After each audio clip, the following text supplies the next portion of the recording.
We're in Luke chapter 10. We left off at verse 30.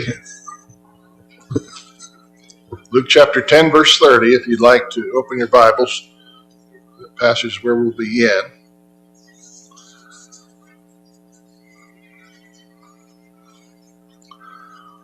Before we begin, let's bow our heads in a word of opening prayer. Father God in heaven, we thank you for another day of life, for every blessing you've given us. For this Lord's Day we have to come together and to worship you in spirit and in truth as you would have us do. We ask that you'll bless this hour of Bible study, that we might glean from your word the things we stand in need of, that we might make improvements in our life and be better fitted for your service and more pleasing in your sight. We ask that you'll bless our congregation here, bless the members that are here, those who are not able to be here. We ask that you'll bless them as well. If there are those who are sick and unable to be out due to health reasons, we ask that you would place your healing hand upon them, that they might return to us and once more be able to be with us. We ask that you'll be with the nation, with the laws that are being enacted that would not hinder us to worship in any way, but would rather be a blessing to us. We might continue to worship you in freedom and in liberty without the fear of being molested in any way as we come together. We ask that you'll bless us as well in the time of pandemic, and hope and pray that this is a time that is coming to an end, that we might be able to get back to some degree of normalcy. Forgive us of our wrongs and help us to be better servants of yours as days go by and as our life draws to its close. We ask that you will bless us in life and that you would save us in death. And this is our prayer in the name of our Savior, Jesus Christ. Amen. Okay, verse 30 begins the parable of the Good Samaritan. And one of the most favorite parables of Jesus, most well-known parables, and beloved parables that Jesus ever spoke. A lot of lessons that can be gained from it. And it's brought about by the question of a man who comes to him and asks him what's the greatest of the commandments. And Jesus, without hesitation, was able to answer that question. On one occasion, he answers it. This time he says, you answer your own question. In Luke's account, so it's possible that Jesus, we're dealing with two different occasions, or maybe the same one. But at any rate, this is Jesus answering the question, isn't it? How do you read in the law? What's the law say about the greatest commandments? Of course, the first one is to love God with the whole of your being, all your heart, soul, mind, and strength. The second, love your neighbor as yourself. And there's no arguing with that. And so Jesus says, you've answered right. This do, and thou shalt live. In other words, this is pleasing in God's sight. If you do this, you're doing well, especially under the old covenant, which is where they were at that particular point in time. But now notice in verse 29, he willing to justify himself said unto Jesus, and who is my neighbor? Now, we need to kind of analyze this verse a little bit before we understand a little bit about the parable and how it's being set up here. Here's a man who says, I want to do what's right. I want to please God. So what are the commandments? What's the greatest commandments to keep? And the man was able to answer these correctly, to love God, first of all, then love your neighbor as you love yourself. But because we fall short many times in both areas, and we feel guilty about some things, and so certainly this man did, he willing to justify himself, asked the question, but who's my neighbor? Who is it that I have to be nice to or kind to? Who is my neighbor? We oftentimes fall for the badly worded question. Jesus does not. Did you notice that? This question is not the proper way to ask. This is the way he's wording the question is improper. So Jesus completely turns the question around by telling us the story of the Good Samaritan, telling him first of all, and then us as well. We often ask the question in the same way this man does. Who is it that I have a responsibility toward? Who is my neighbor? The question is not that. The question is, who do I have the opportunity to be a neighbor to? Who was a neighbor to the man and who was justified? And Jesus is illustrating this in the story. So without getting too far ahead of ourselves, let's just look at the parable itself. Jesus answering said, a certain man went down from Jerusalem to Jericho and fell among thieves, which stripped him of his raiment and wounded him and departed, leaving him half dead. Okay, a lot of things to look at here. First of all, Jerusalem to Jericho, going down. Why is it saying going down from Jerusalem to Jericho?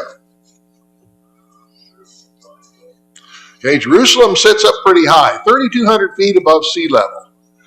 It's pretty high. And so just about anywhere you go from Jerusalem is down. When you're departing from the city of Jerusalem, you're going down, elevation-wise. Now, we tend to look at it this way, and it's really just simply our preference, I suppose. Usually when we look at a map, we orient the map so that the direction north is always toward the top of the page. At least that's what I do.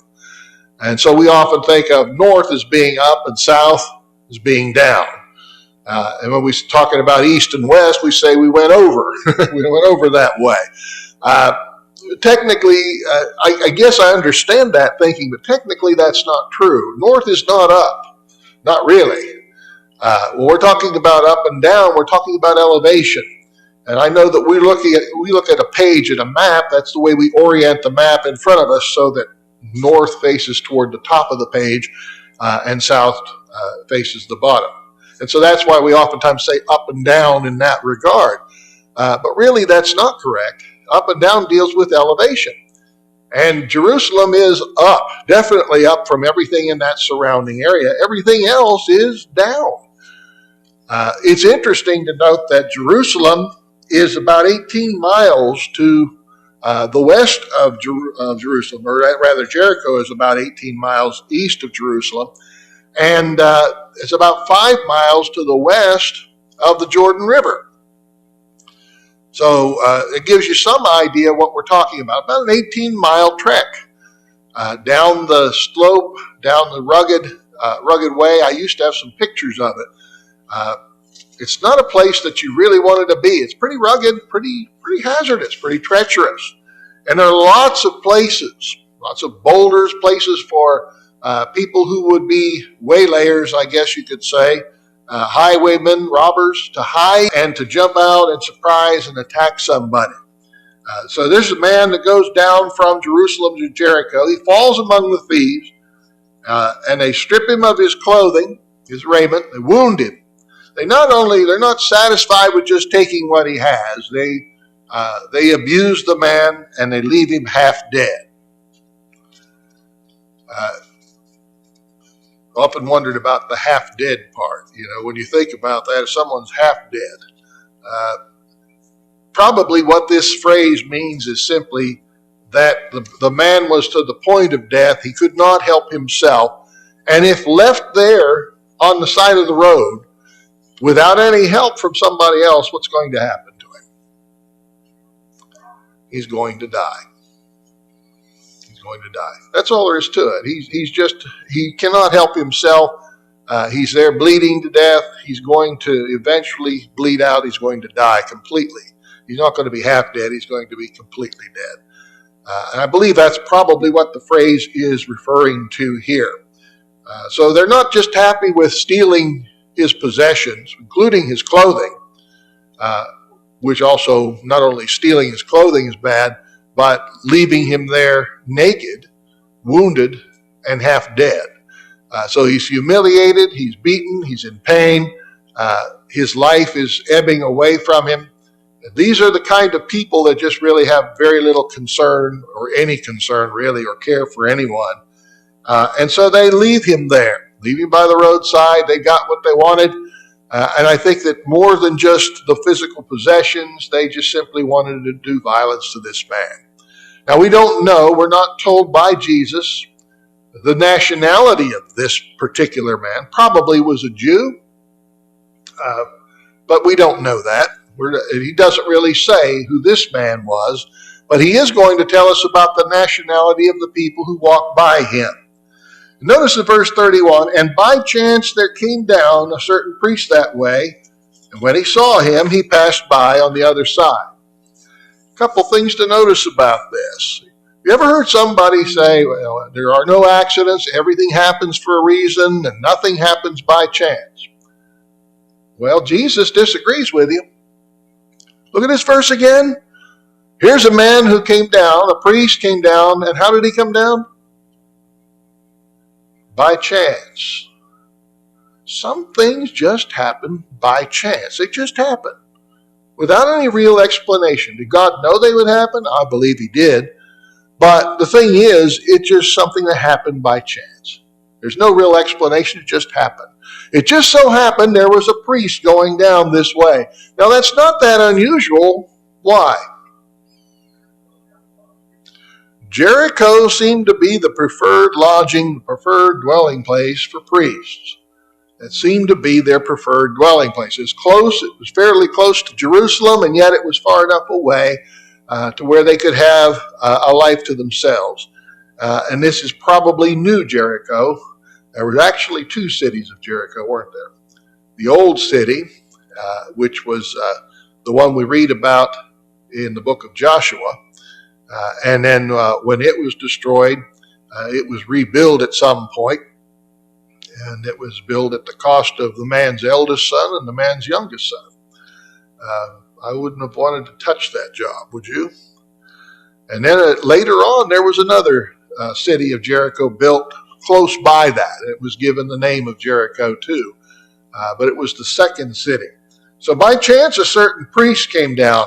Now, if I were to ask you, of the three men that came by to see the man, which man would be the most likely to help him? If you didn't know the story, which one would be the most likely? Here you have the priest.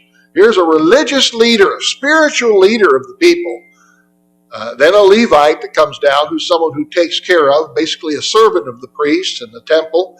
And then you have a Samaritan, a despised, no good Samaritan. If you didn't know the story, who would you say was most likely to help? Obviously the priest, the spiritual leader. Here's the guy who knows what the Bible teaches. Deuteronomy chapter 22, verses 1 through 4 says you're to help someone who's in need. In fact, not only are you to help them, what happens if you look at Deuteronomy 24? If a man's sheep is hidden from him, runs away and gets lost, and you find that sheep, what are you supposed to do? Return him. What if his ox or his ass falls into a ditch? The next couple of verses say. You pull them out. You pull them out. You take care of them. You treat them well, and you take care of your neighbor's needs. That's what you're supposed to do. That's what the law says. You think the priest didn't read that part?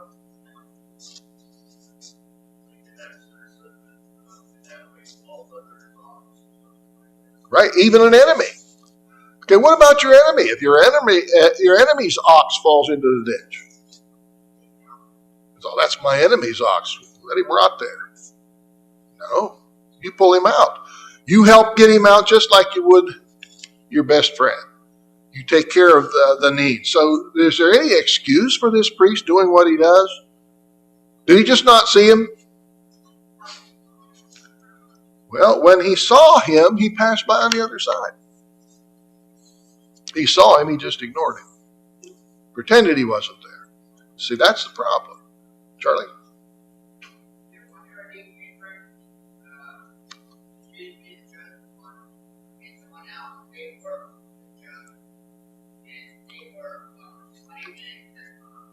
Right.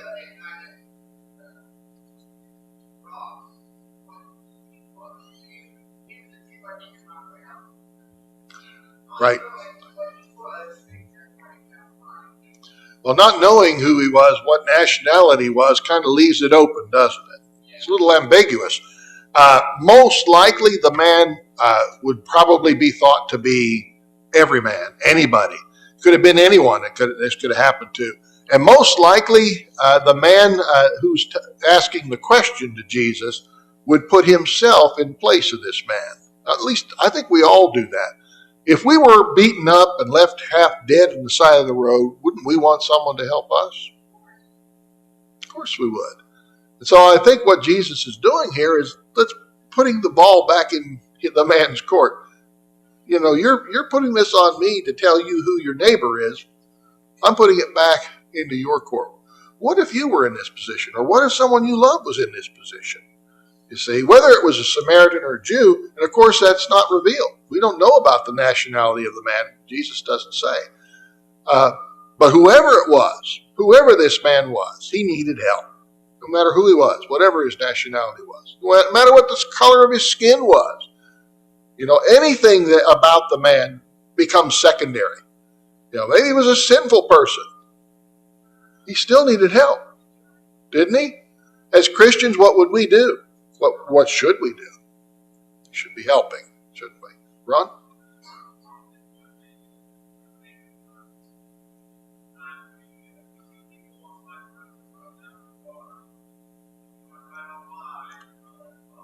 Mm-hmm.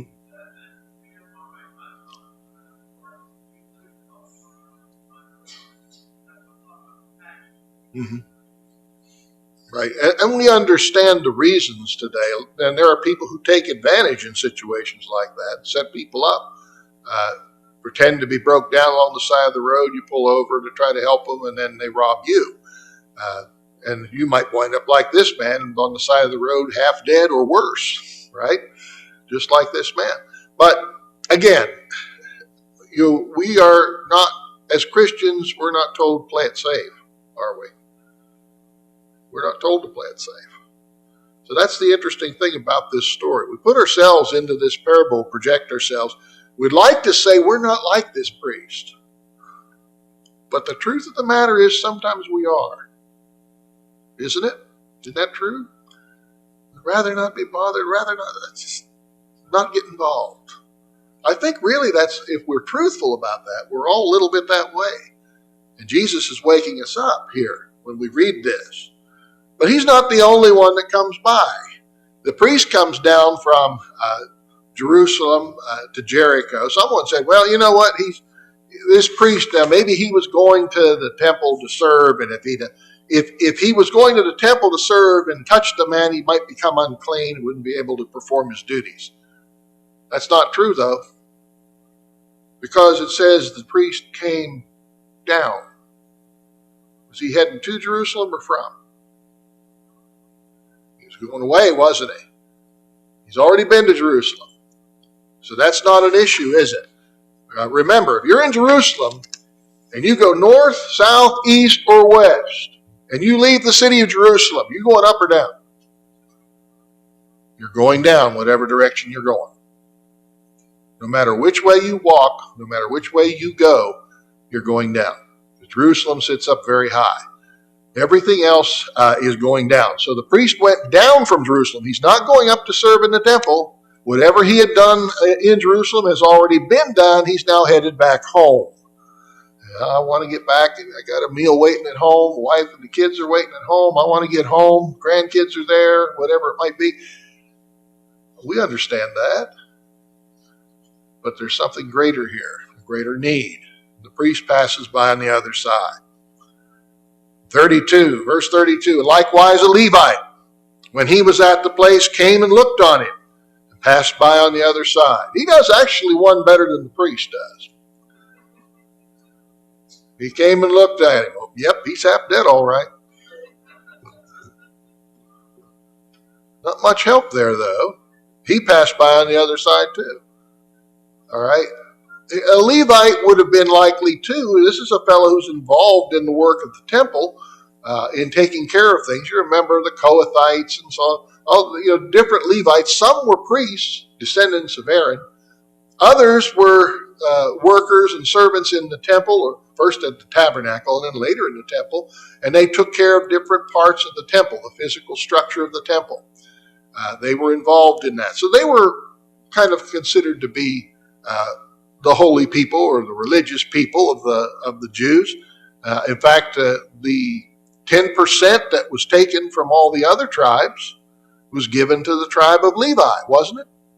It was for the priests, it was for the temple, and it was for taking care of the Levites, because the Levites didn't receive a portion in the land like the others did, right? So the Levites would have been considered very religious as well, and yet 2 religious men came by and did nothing for the man. They did nothing for him. The one acknowledged he's there. He's been beat up. He needs help.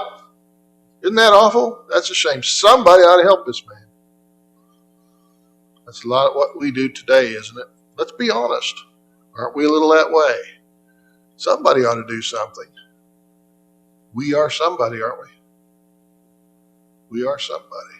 There's a hand up over here. I'm not sure. Tina? Is that you?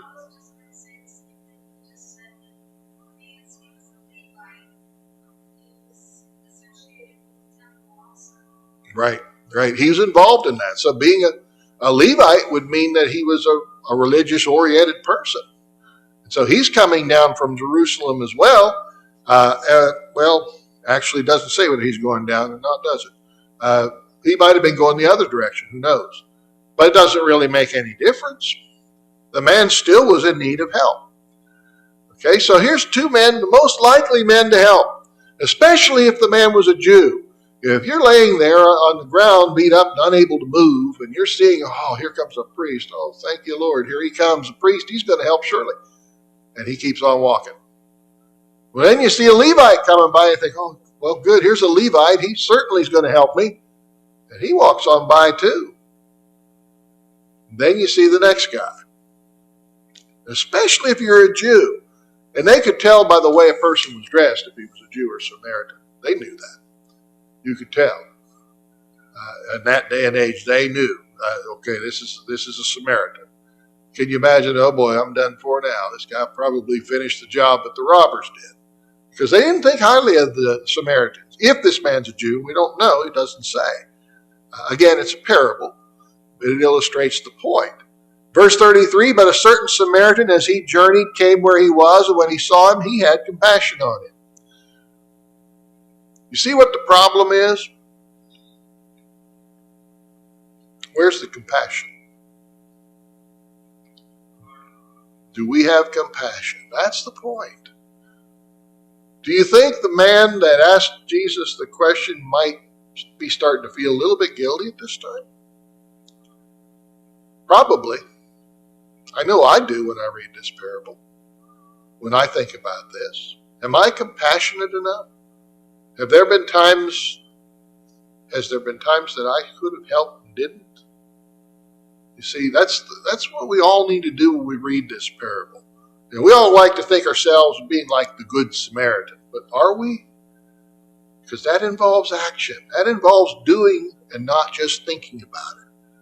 Not just saying, ain't that a shame, but actually doing something about it, acting on it. Right?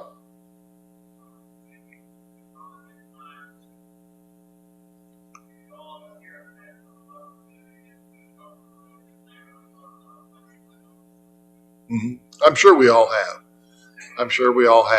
And the funny thing about those opportunities, they don't last very long. The window of opportunity closes really, really quickly sometimes. You have it, and then it's gone. And you think, why didn't I do that? Well, good question. You may not be able to go back through that particular window of opportunity, but what can you do from there on in? Resolve that the next time I have a window of opportunity, I go through it. I take the advantage of it and take the initiative to do something about it. Okay? Well, that's the Samaritan. We need to develop that kind of compassion like the Good Samaritan did. The reason he's called the Good Samaritan is because he acted rather than just looking at the man, just acknowledging like the Levite did that yes, he's been beat up, he's in pretty bad shape. He actually sees to the needs of the man and does what the man needs to do, needs to have done to him. So he goes to him. Verse 34, he went to him, bound up his wounds, pouring in oil and wine, set him on his own beast, and brought him to an inn and took care of him. These are the kinds of things that you do to someone that you have love for, that you care about. Binding up the wounds, that meant closing them up because they're open, stinging, sore, painful lacerations perhaps, maybe with a knife, maybe with a club. I don't know what weapon these men might have used, or maybe they just beat him up with their fists. We don't know. It doesn't say. But apparently there were some open wounds because he pours in oil and wine. The oil would have been like a salve, which would have comforted. The wine, if it had any alcoholic content in it, would have acted as an antiseptic, wouldn't it? They may not have understood like we do today how germs work, but they did understand that certain things worked. They did understand that. And so the wine with its alcohol content in it perhaps was used as an antiseptic, the oil like a salve to be able to comfort the man. Now he sets him on his own beast. I don't know what kind of a beast he had, whether it was an ox, whether it was a donkey, a horse, an old horse, a mule, it doesn't really say. But some beast of burden that he had, most likely people traveled on donkeys and mules mostly back at that time.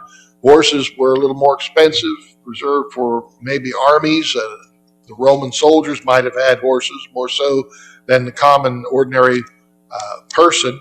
But we don't know. It doesn't say what kind of a beast it was, but he set him on his own beast because he was unable to walk, unable to travel on his own. So the man lifted him up to his own beast and took him to an inn. That precludes the notion that the man who put him on his beast had to do what? He had to walk, all right? Importunity. We're going to talk about importunity a little later in the next chapter. We don't like to be importuned.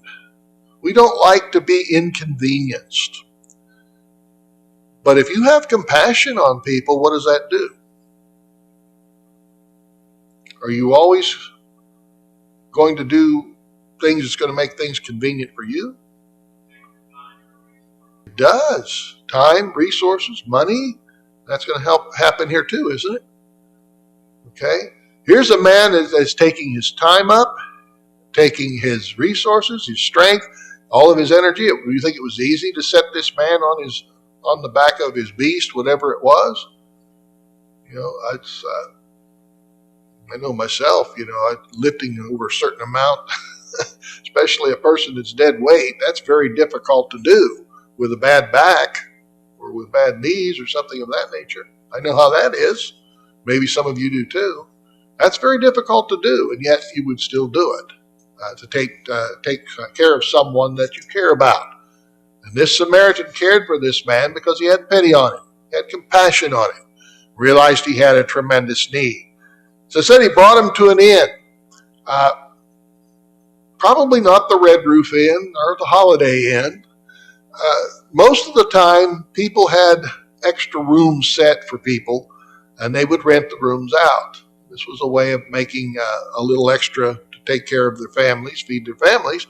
So it'd be a place that had extra rooms in it. We often think of that when Jesus' family, when Mary and Joseph were in Bethlehem, and there was no room in the inn. That is, in the house, the extra rooms were already rented out.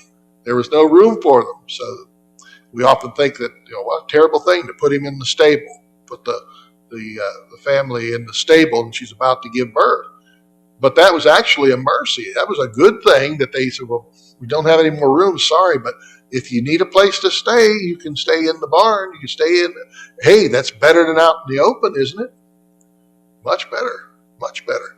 So they gave him a stable, whatever that was. Some people picture it as a hollowed out cave or something like that. I don't know where they get this. We don't know what kind of a building it was, or what kind of whether it was a cave or it was a built barn or whatever it was. But it was where the animals were sheltering. So it was better than just being out in the open air.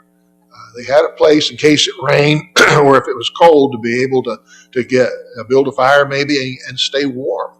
All right, and this is the case as far as the inn is concerned here. It's probably stopping at a person's house and being able to take a room with them. It's very possible that you would get to know people along the way, and you would be going toward this particular person's house hoping he had a room. And maybe you even had an arrangement made with that person. But at any rate, he goes to the inn and gets his room and takes care of it. And on the morrow, when he departed, he took out 2 pence. Some translations will translate that denarii, or day's wages, 2 days' wages. He gave them to the host and said unto him, take care of him, and whatsoever thou spendest more, when I come again, I will repay you.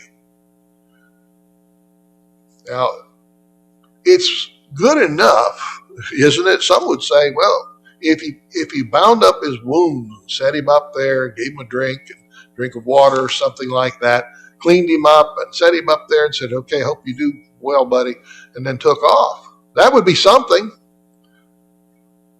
But not only did he do that, he put him on his own beast and walked to the inn.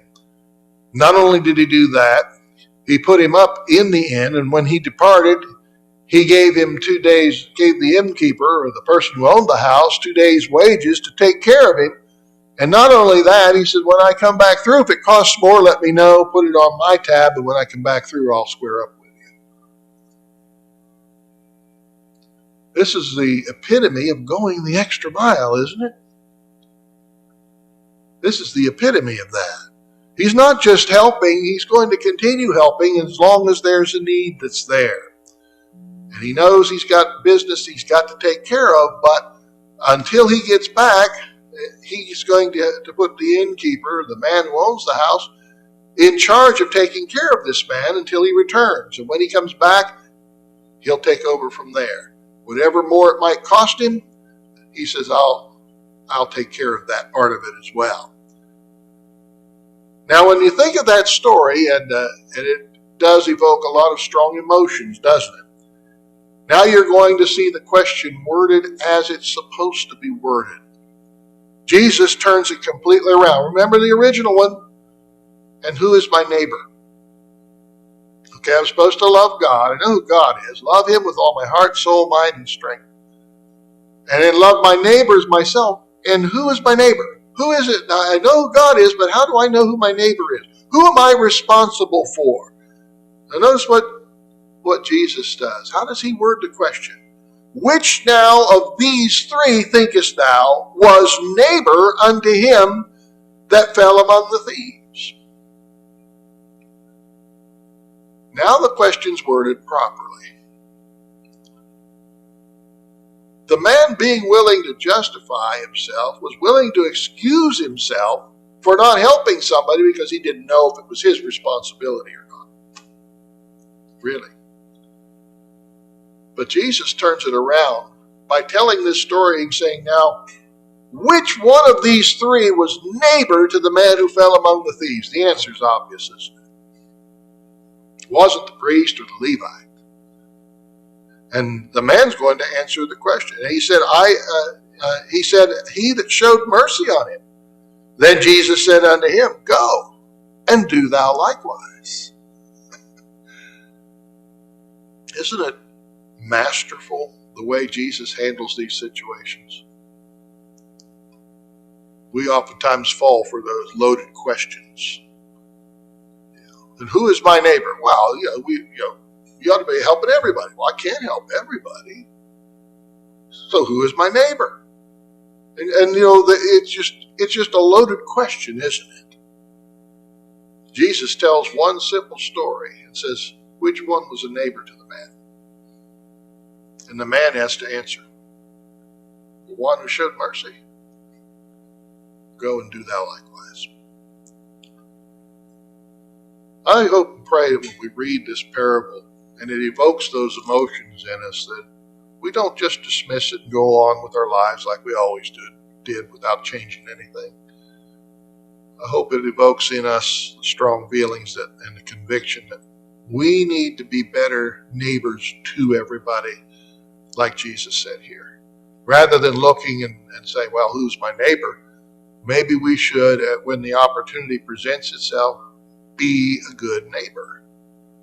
Be someone who loves others like we love ourselves. Take care of needs. Rod?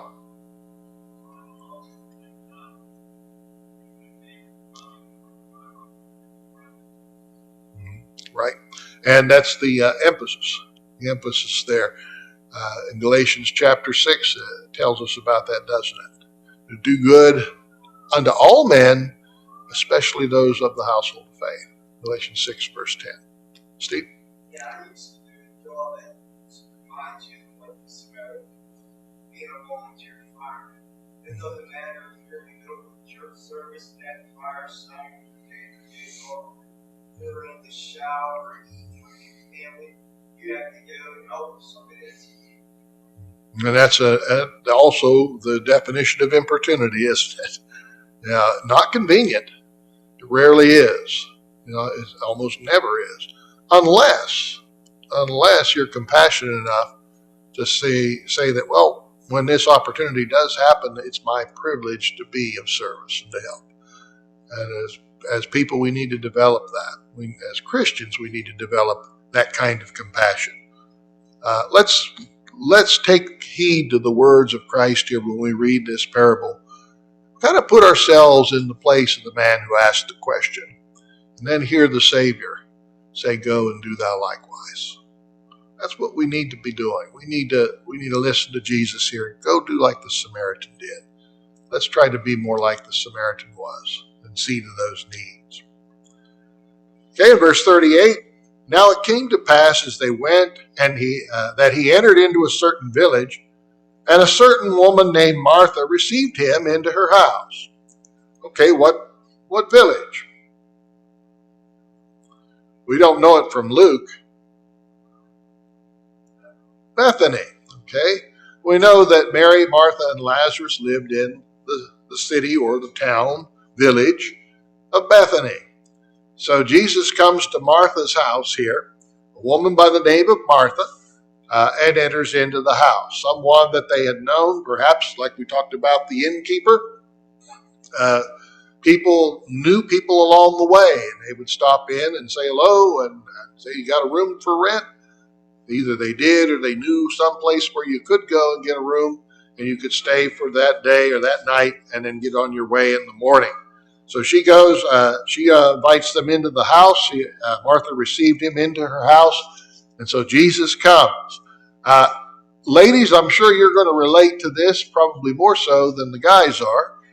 But when a woman invites someone into her home, what does she want the home to be like? Just okay? Perfect.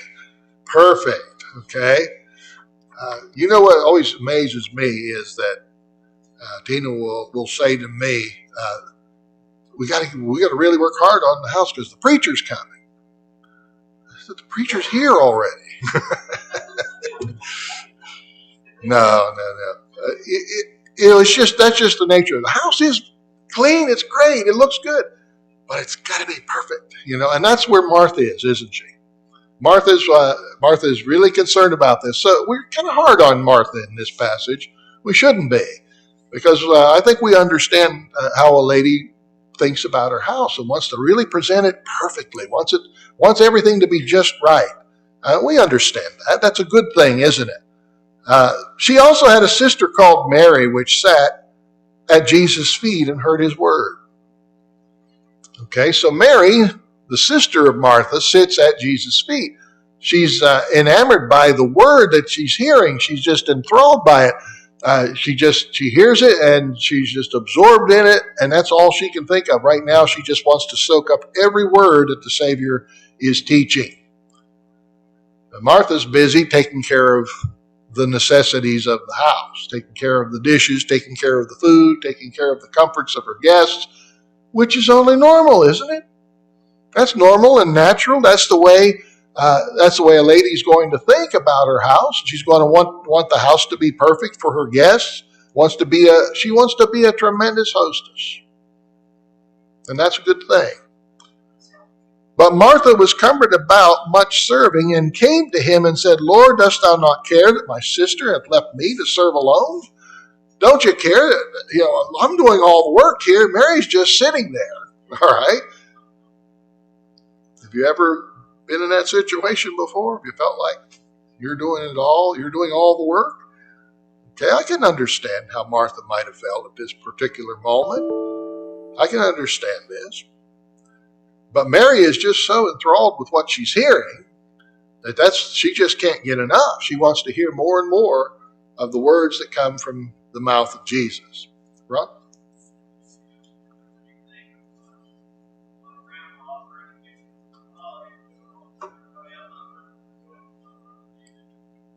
Right. Yeah, that's generally what the guys do. Sit around, watch Thanksgiving. We sit around, watch football. We eat, sit there and watch football, fall asleep on the couch or in the recliner. No, it shouldn't be that way either, should it, fellas? But it's kind of the picture that we see, isn't it? And there's a woman that's just really busting herself to present and make it the best experience for her family, for friends, whoever it is that are guests in her house. Okay? It says, don't you care that my sister's left me alone to serve? Bid her, therefore, that she help me.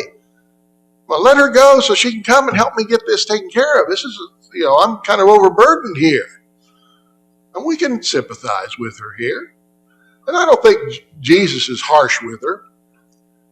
But he mentions that, well, how does he say this to her? He mentions her name twice. I'm not sure why he does that. I don't know that it's a rebuke, and if it is a rebuke, it's a very gentle one, I'm sure. But Jesus answered and said unto her, Martha, Martha, thou art careful and troubled about many things. Careful here is the idea of anxious, having anxiety or worrisome. Okay, it's so easy to say, well, you're not supposed to worry, and we're not. We're not supposed to be anxious. We're not supposed to be careful in that regard, are we? But we all do. We're all anxious at times. You're anxious about so many things. You're troubled about so many things. And then he says, but one thing is needful. There's something more important than all of this stuff. It's no matter what it is that we do, it's going to need done tomorrow, isn't it? The dishes that are dirty today, and you clean them up, and they need to be cleaned. That's a need. Tomorrow they're going to be dirty again. Yes, they still need to be cleaned. We understand that. The floor needs swept, so you sweep it up. Tomorrow it's going to need swept again. Isn't it? Those are the things that we do, and they need to be done. But Jesus says there's something more important than those things. And Mary has chosen that good part. Mary has seen something that transcends all of the mundane chores and cares of this world. She's looking into eternal things, spiritual things. We need to focus in on that. Again, it's not that we're rebuking Martha here. And I don't think really Jesus is, and if he is, very gently so. But he's reminding us of what's really important. There are things that are much more important than just the mundane tasks of day-to-day life. Okay, whether it's housework or yard work or whatever it is that you're doing. You know, or talk about dishes. We can talk about the yard too, right? Mow the grass. You know, that time's coming pretty soon, isn't it, fellas? Mow the grass today. In a couple days, looks like it needs mowed again, right? It never ends. These are the things that are always going to be with us. And yes, they need to be done. But there are things that transcend that. We need to be more focused in on the eternal things, on the spiritual things, the things that are not seen, that are not temporal. Those are the things we need to really try to focus in on. And I know it's not always easy to do, but we've got to prioritize. We've got to put things first that need to be first. Ron? Okay.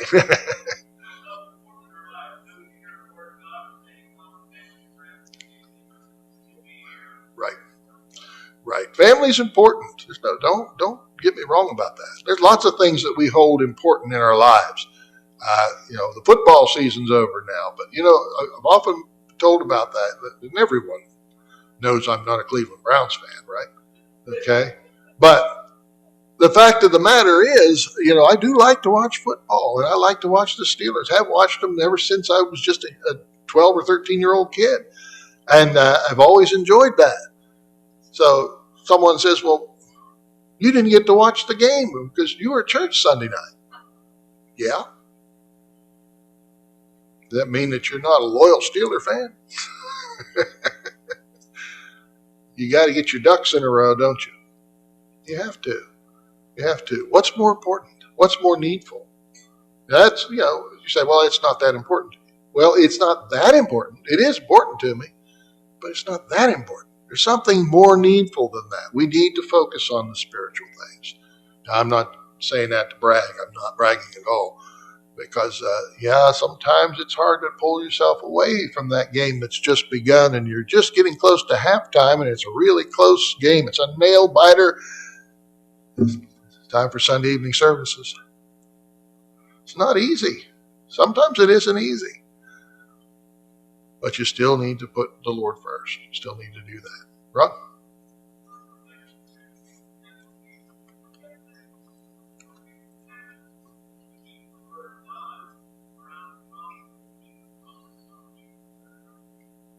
Right.